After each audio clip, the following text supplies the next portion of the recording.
Hi there, my name is Keila LaFreniere, and I am a fourth year human biology, and today I'm going to talk to you about a topic that I found incredibly fascinating when I took human physiology this past year.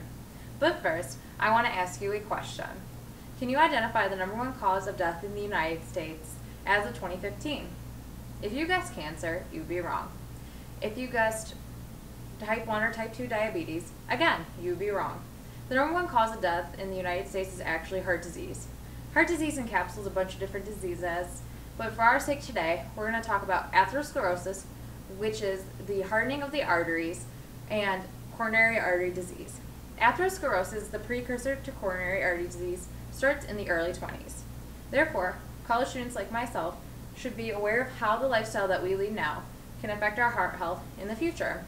So some of the main points that I'm going to talk to you today about are the causes of atherosclerosis, how atherosclerosis can develop into coronary artery disease and cause death, and how you can prevent the progression of atherosclerosis and coronary artery disease.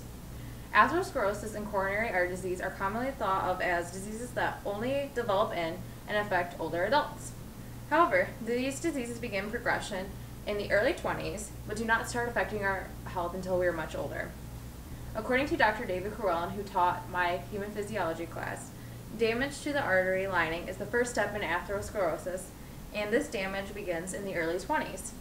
Atherosclerosis thickens the arteries by forming plaques. According to the National Heart, Lung, and Blood Institute, plaques are made up of fat, cholesterol, and calcium. These plaques narrow our arteries. In addition, according to Dr. Crowell, when damage occurs, platelets, which are sticky components in the blood used in clot formation, migrate to the area that is damaged, causing them to cause plaque formation. Hyperlipidemia is a cause of atherosclerosis, and basically what hyperlipidemia is high fat content in the blood. The Mayo Clinic asserts that this high fat content can be acquired through eating a diet that is high in fat and cholesterol. Dr. Crewellen also says that these fats are able then to stick to the platelets to form the plaques. Smoking is another cause of atherosclerosis according to the Mayo Clinic. In a study according to McCoy et al., smoking is a risk factor for death across the entire spectrum of subclinical coronary atherosclerosis. Smokers with coronary artery calcium had higher mortality rates than non-smokers without the coronary artery calcium. Dr. Crowell thought alcohol also played a role in the development of atherosclerosis. Since many college students eat poorly, drink, and smoke, all of these will likely contribute to the development of atherosclerosis and coronary artery disease later in life. Basically, what coronary artery disease is the narrowing of the coronary arteries. So our hearts actually don't take in any of the oxygen or nutrients that it pumps through that heart. A branch off of the aorta, called the coronary arteries, are what supplies the crucial oxygen and nutrients to our heart. So when plaques form at the coronary arteries, we get coronary artery disease. My favorite example from physiology was the left anterior descending artery, the largest artery in our body, which supplies most of our oxygen and nutrients to the heart, is called the widowmaker, according to Dr. Crewellen.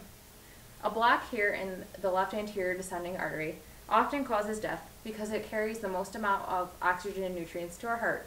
So when the heart begins to die, say in a myocardial infarction or a heart attack, more and more of the tissue will die, and then if too much tissue in the heart dies, then the person will die as well. But coronary artery disease and death may not occur if steps are taken to slow down or stop the atherosclerosis.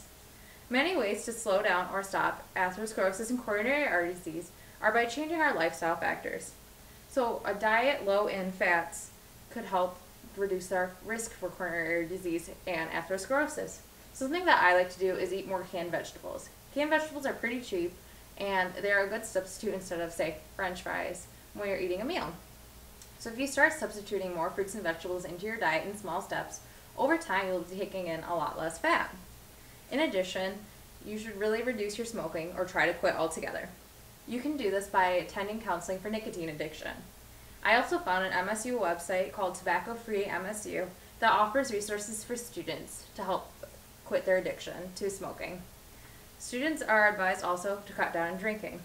So maybe one day a week you could not drink, one day that you're used to drinking a week, and maybe not do that. In addition, you could drink one less drink than usual when you go out to the bar or a party. All of these lifestyle changes can be implemented in order to stop the progression of atherosclerosis and coronary artery disease. In conclusion, atherosclerosis begins development in the early 20s, which is why it is important for college students to be conscious of their lifestyle factors and how that will affect them later in life. Many causes, mechanisms of action, and ways to prevent atherosclerosis and coronary artery disease were outlined above.